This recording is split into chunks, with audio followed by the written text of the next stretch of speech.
Karibu sana dada Janet Joel Rite katika kipindi hiki cha Amka Podcast. Amka Podcast ni podcast maalum ya ACT Wazalendo kuzungumza mambo mbalimbali na viongozi wa chama, wananchi, wataalamu na watu mbalimbali kuhusu mambo mbalimbali ya kitaifa ambayo yameendelea kutokea katika nchi yetu. Leo tuna mgeni wetu hapa studio ambaye atakuwa ni mgeni wa kwanza tangu kuanzishwa kwa kipindi hiki, Janet Joel Rite ambaye ni mwenyekiti ya ngome ya wanawake wa ACT Wazalendo. Karibu sana. Asante sana, nashukuru. Karibu ujitambulishe wewe mwenyewe. Sawa, jina langu naitwa Janet Joel Rite, mwenyekiti wa ngome ya wanawake ya ACT Wazalendo Taifa. Nashukuru kukaribishwa hapa na kuwa wa kwanza kwenye kipindi hiki.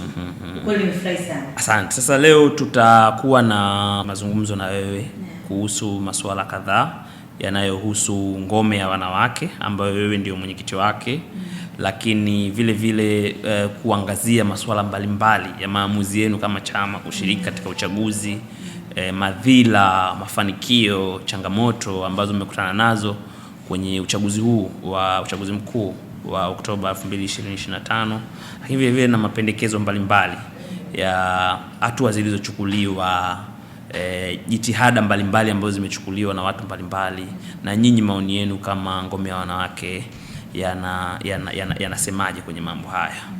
Kwa karibu sana. Nafikiri kwa kuanza, watu wanasikia tu kwamba kuna ngome ya wanawake ACT Wazalendo, kuna sijui na ngome ya vijana na ngome ya wazee. Wewe Janet umekuwa mwenyekiti umekuwa naibu katibu mwenezi nafikiri kwa muda mrefu katika chama hiki. Tumekuona kwenye kutoa misimamo ya chama mara kadhaa, lakini vile vile ulikuwa mwanasiasa kwa muda mrefu kupitia vyama vingine na vitu vya namna hiyo. Je, tukizungumza ngome ya wanawake sasa hivi hasa ni nini? Mtu aelewe nini akisikia ngome ya wanawake? Ngome ya wanawake ni muundo ndani ya chama cha siasa ambayo ina muundo mbalimbali ndani ya chama. Tunaweza tukaita ni kama mbawa au wing ya chama. Ni sehemu ya chama ambayo inahusiana na mambo mazima ya wanawake. Wanawake wanafanya nini, shughuli za wanawake ama ushiriki wa wanawake katika chama ama kwenye siasa za vyama. Kwa hiyo wengine wana majina mbalimbali wanaita hizo wing za vyama vyao, lakini sisi kwetu ACT Wazalendo inajulikana kama ngome ya wanawake. Asante. Kwa hiyo unasema ngome ni kama wing, kama mbawa. Yeah. Kwa hiyo ngome ya wanawake ndio inakusanya wanawake wote ndani ya chama. Ndiyo. Je, kama mbawa kwenye ndege inamsaidia ndege kuruka kwenda mbali zaidi. Nyinyi kama ngome ambayo ni wing kwenye chama, mnakisaidia chama kuruka kwenda mbele? Sisi ngome ya wanawake ndio chombo madhubuti cha kusaidia chama kwenda mbele. Ngome ya wanawake, ngome ya vijana, ngome ya wazee. Nimesema hizi ni wings, maana yake ni mbawa ambazo zinasaidia ndege kuruka. Sasa hii ngome ya wanawake ni sehemu inayosaidia chama kukua. Chama bila wanawake hicho sio chama. Maana yake wanawake wana mchango mkubwa sana kwenye siasa za vyama. Kwa hiyo ngome ya wanawake ina mchango mkubwa sana ndani ya chama cha ACT Wazalendo. Sawa. Je, wanawake ndani ya ACT Wazalendo wanapata nafasi ima ni kwa kupendelewa au kuna mifumo ya kisheria? Mnashiriki maamuzi yanayoamuliwa makubwa ya chama?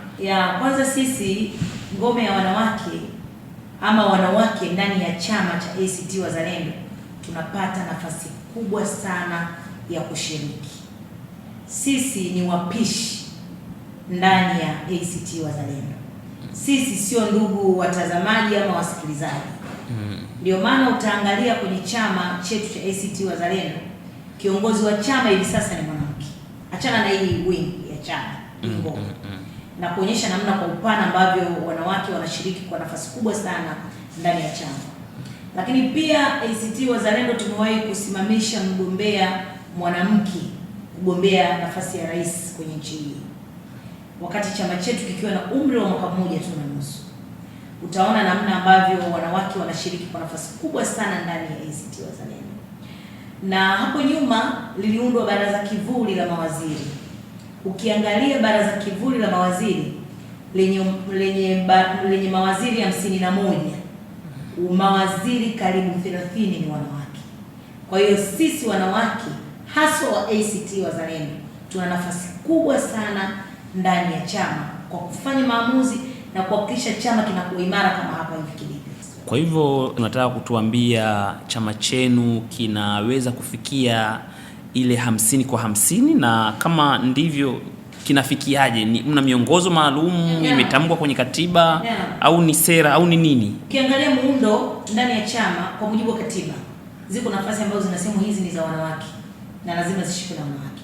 Lakini tukienda mbali zaidi, sidhani kama kuna chama kingine kimetengeneza kitu kinaitwa sera ya jinsia.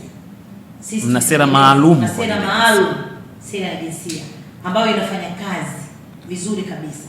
Na ndio maana utaona wanawake kwenye ACT Wazalendo wana nafasi kubwa, na yaani ndio maana nilisema hapo mwanzo kwamba sisi ni wapishi wazuri ndani ya ACT Wazalendo. Kwa hiyo ukiona jahazi la ACT Wazalendo limesimama imara, jua kuna wanawake imara ndani ya ACT Wazalendo. Asante sana. Nafikiri kwa maelezo yako hayo ulioeleza, mtu anaweza sasa kuelewa ngome ya wanawake ya ACT Wazalendo ni kitu gani.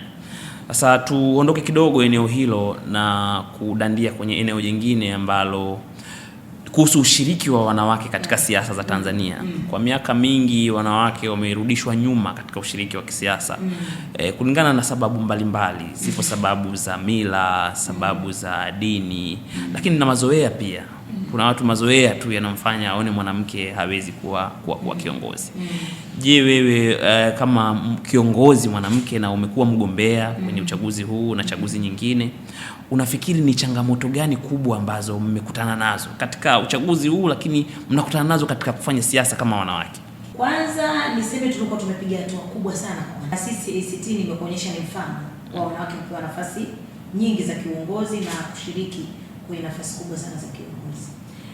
Pamoja na changamoto hizo za mila na desturi ambazo mwanamke labda hawezi kusimama mbele ya wanaume kwa maana ya mfumo dume waliokuwa wanauweka, kwamba mwanamke hawezi kufanya maamuzi, ilikuwa inaonekana hivyo, lakini bado tulikuwa tumepiga hatua kubwa sana ya kushawishi kwamba wanawake tunaweza kufanya maamuzi makubwa. Na kama ulivyosema, mimi pia nimeshiriki kwenye chaguzi, nimeshiriki chaguzi nyingi za nyuma na nimeshiriki pia chaguzi wa mwaka huu 2025. Uminywaji mkubwa wa demokrasia unarudisha sana wanawake, kwa sababu mtu anakuangalia sasa, nyinyi mnapata nini sasa? Nini mnafaidika nacho?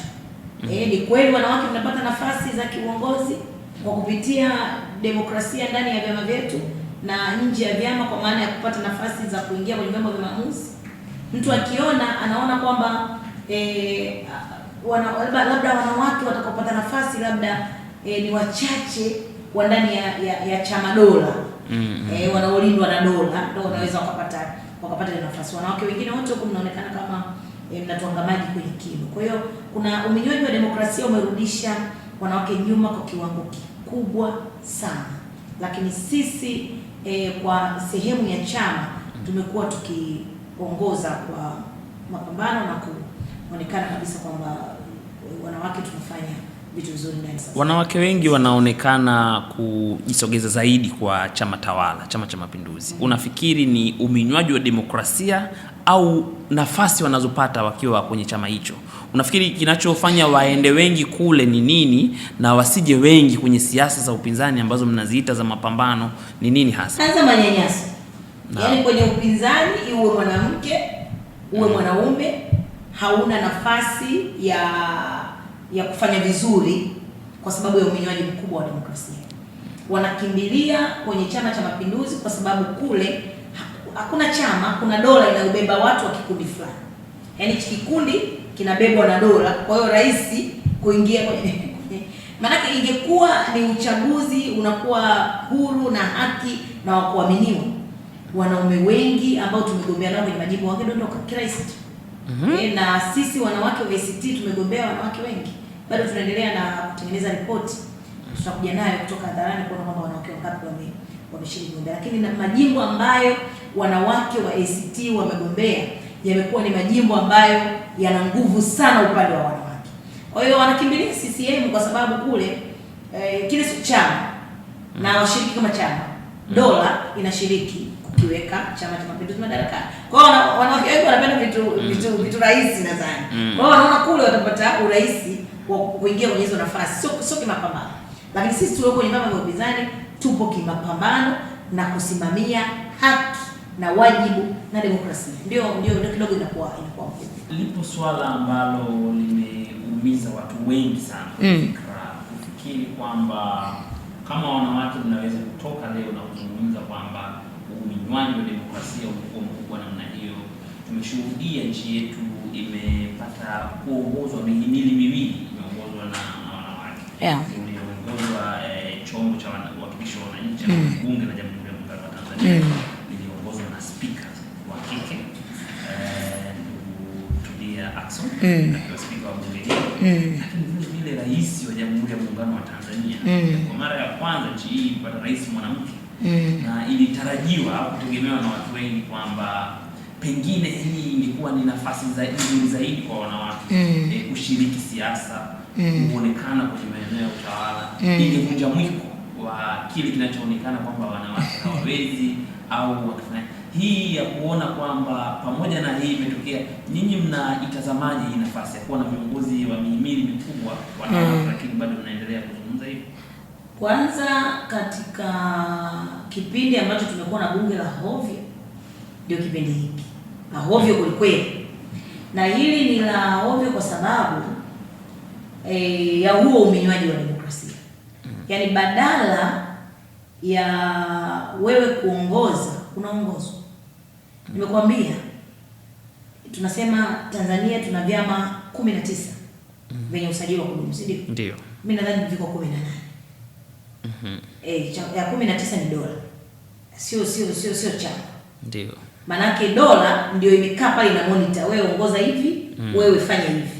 Yaani hakipo chama tena kinachoongoza kinaitwa CCM. Hakipo. Manake ndio maana katika kipindi hiki tumekuwa na mihimili mikubwa miwili inayoongozwa na wanawake.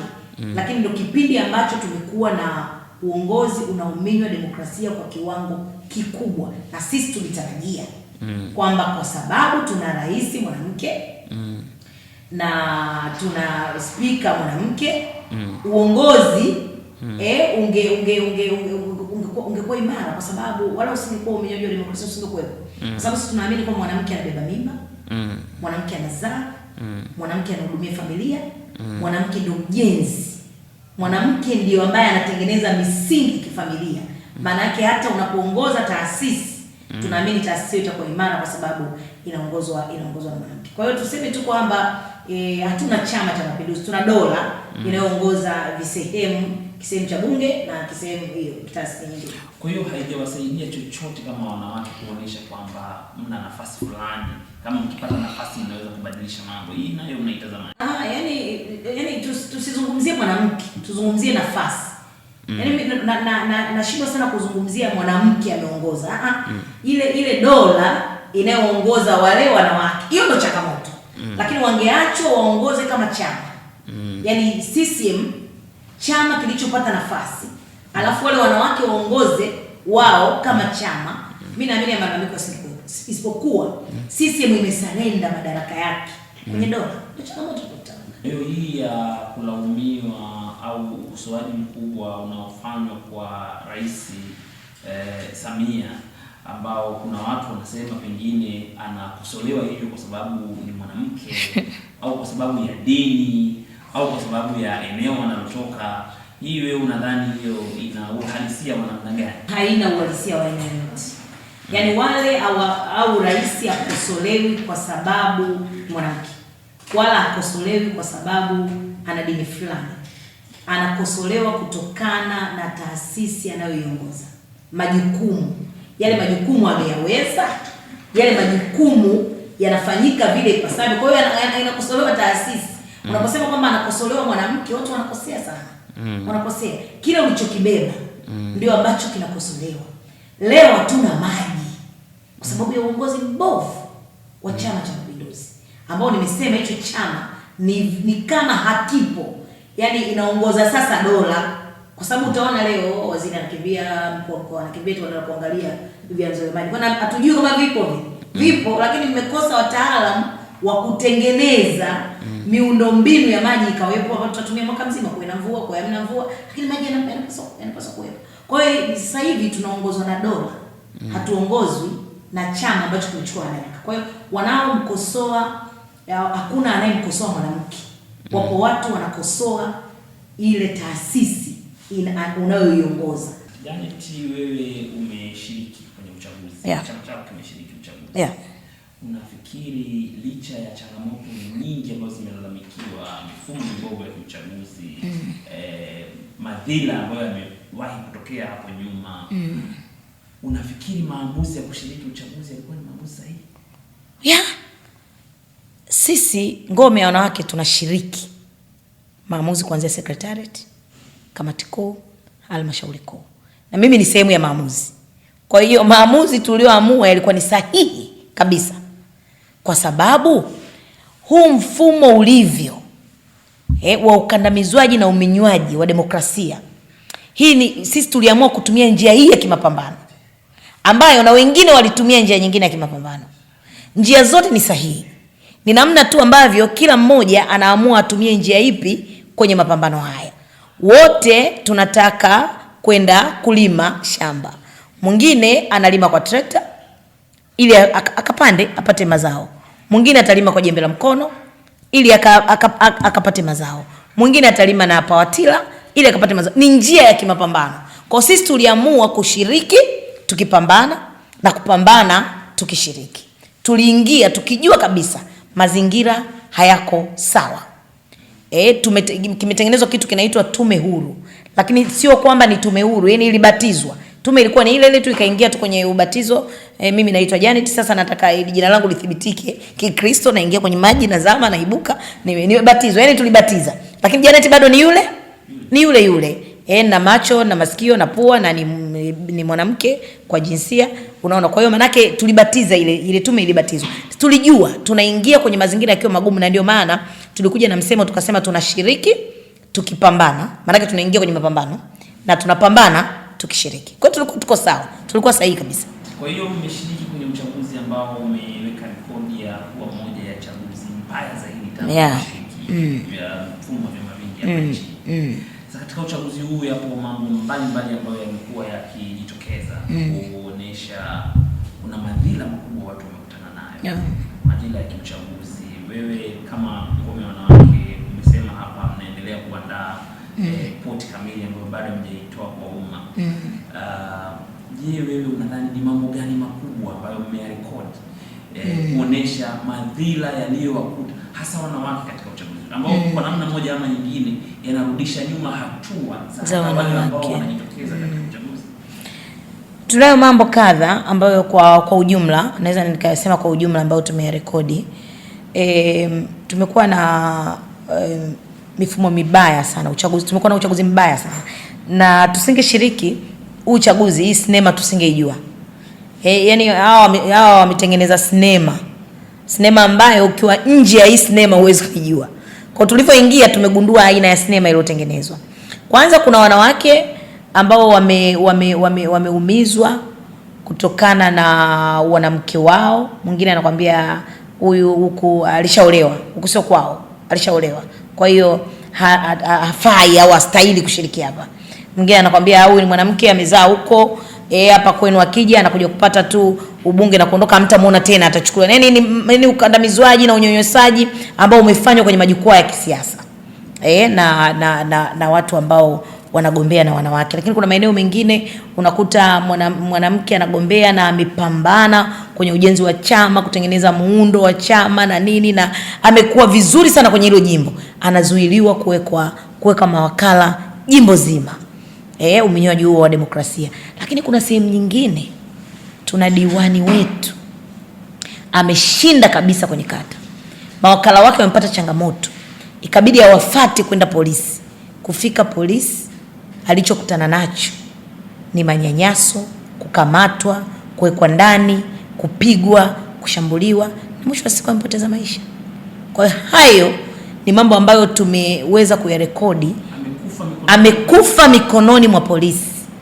Haya ni mambo ambayo tumeweza kuyarekodi yanayoumiza, ambayo yanarudisha nyuma mapambano ya wanawake. Wengine sisi tumefanyiwa madhila makubwa sana, lakini mimi kama mwenyekiti wa wanawake, mengine sitaki kusema kwa sababu unapozungumza sana utarudisha nyuma wanawake wengine, kwamba kama haya anafanyiwa mwenyekiti wa wanawake.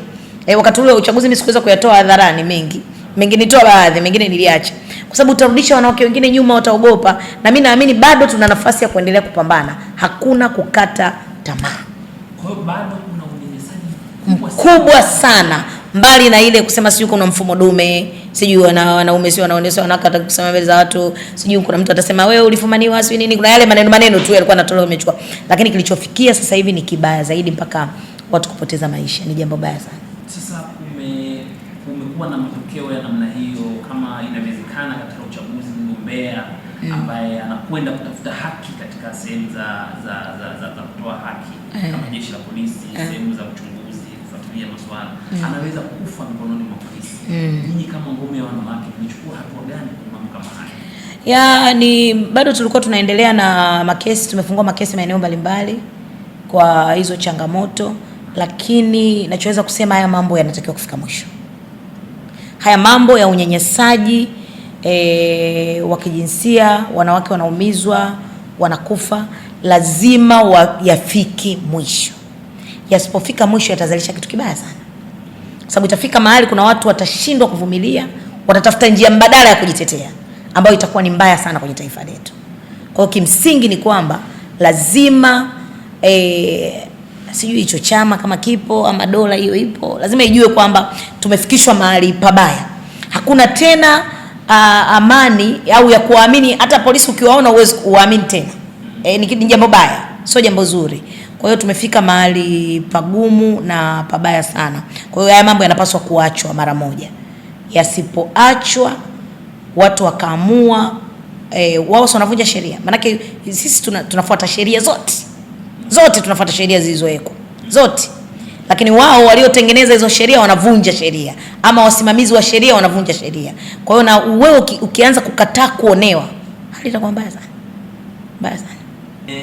Umeshiriki uchaguzi na licha ya kudhulumiwa kama unavyosema, kutangazwa katika baadhi ya maeneo na changamoto nyingine nyingi, tumeona mbunge mwanamke ameapishwa kama mwakilishi wa wananchi wa jimbo la Kigoma Kaskazini. Na vile vile tumesikia chama chetu Zanzibar kupeleka majina kwa ajili ya wawakilishi wa viti maalum. Ninyi mnazungumziaje ushiriki wenu kama chama kwenye vyombo vya maamuzi, hasa wanawake katika hali hii tulionayo? Mtazamaji, kwanza sisi lazima uelewe kwamba kila kilicho haki yetu tunakidai na tunakitaka. Hatuwezi kuacha haki yetu nje hata moja, kwa sababu tumeshiriki kwenye uchaguzi.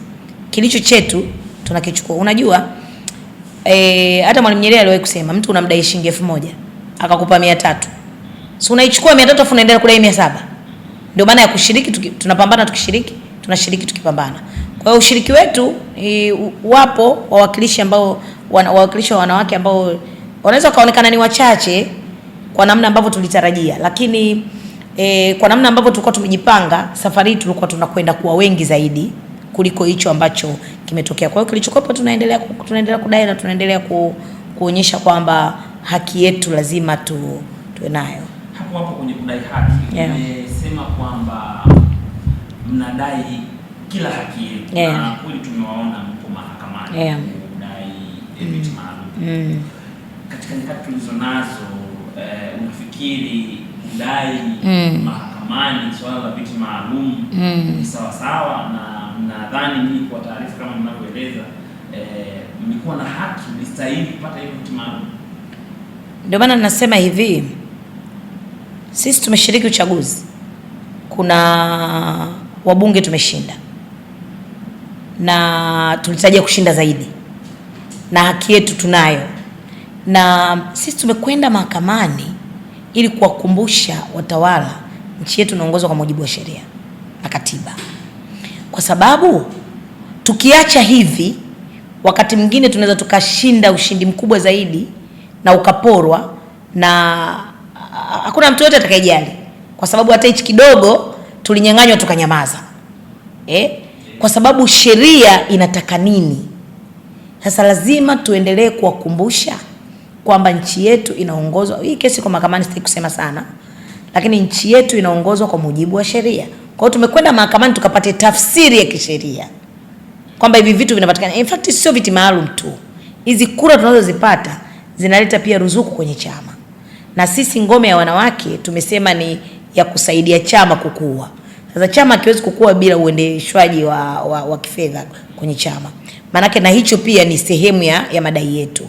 Kwa maana hiyo tunataka kwenda kupata tafsiri ya kisheria mahakamani, kama mahakama na yenyewe itatenda haki, kwa sababu tunaona juzi nimemsikia mtu ambaye anaitwa ndo ni kiongozi wa nchi. Sasa nilisema mimi na kesi ile nitafuta, maana yake kuna mtu kumbe yuko sehemu fulani anaweza kufuta kesi na anaweza kuacha kesi iwepo. Lakini sisi tunataka, kwa sababu huu ni muhimili unaojitegemea mahakama, tunataka kupata tafsiri ya kisheria. Katiba yetu inasemaje, inataka nini, na sheria ikoje, nani anapata nini, akipata nini. Yaani mimi nikipata kura ngapi napata nini, nikipata kitu gani napata, yani hivyo. Tunataka tafsiri ya kisheria, whether tunapata hiyo au hatupate, lakini tunataka kuset kitu ambacho baadaye waweze kurifaa kwamba kulikuwa na kesi hii mwaka gani ya ACT Wazalendo ilikuwa hivi na hivi. Kwa tunataka watu wafuate sheria tuifuate. Mwenyekiti wa ngome ya wanawake wa ACT Wazalendo, umesema hapo awali kwamba mnaheshimu jitihada mbalimbali ambazo na wenzenu mmechukua. Sasa hivi nchi nzima iko katika mtanziko wa kudai mabadiliko ya kisiasa na hali ya uendeshaji wa nchi. Nyinyi kama chama, lakini hii inazungumza na wewe kama mwenyekiti wa ngome ya wanawake, na jitihada gani? Kwa sababu inaonekana hata nyinyi katika vyama vya upinzani ni kweli, kuna jitihada gani ambayo mmeichukua katika kuhakikisha mnakuwa na nguvu ya pamoja kupigania madai ya mabadiliko ambayo wananchi wanayasubiri kwa wala sisi mwanzo nilikwambia kwamba wanawake ndio wanaojenga familia. Sisi tukiacha ubinafsi, wanawake wa vyama tofauti, vyama makini, lakini sio vyama dola, sio chama dola, sisi wanawake makini, tukiamua kutengeneza umoja wa pamoja, kwa sababu sisi ndio tunasaidia chama. Tumesema sisi ni wing, ni mbawa ya chama. Kwa hiyo sisi wanawake kwenye vyama mbalimbali tukiamua kutengeneza umoja, naamini siku moja vyama na venyewe vitaruka pamoja, kama sisi tutakuwa tunaruka pamoja. Kwa hiyo sisi tumeendelea kuwa na mazungumzo na wenzetu, tumeendelea kuinteract na wenzetu wale ambao ni vyama makini, kwamba namna gani tutatengeneza umoja ambao utatusaidia kwenda mbele, kupaza sauti kwa pamoja. Na naamini sisi wanawake tukiwa na umoja ambao ni strong na vyama vingine bila unafiki na hila, maana yake vyama proper sasa, yani na wenyewe wataweza kuona huu umoja ambao umekuwa strong wa vyama mbalimbali unaweza kutusaidia kwenda pamoja, tukiacha ubinafsi. Kwa hiyo sisi tumeendelea kuengage wenzetu na kuna namna gani tunaweza kuruka pamoja. Asante na kushukuru sana kwa muda wako. Nashukuru. Na hapa tunafika tamati ya kipindi chetu cha kwanza cha Amka Podcast. Asante sana.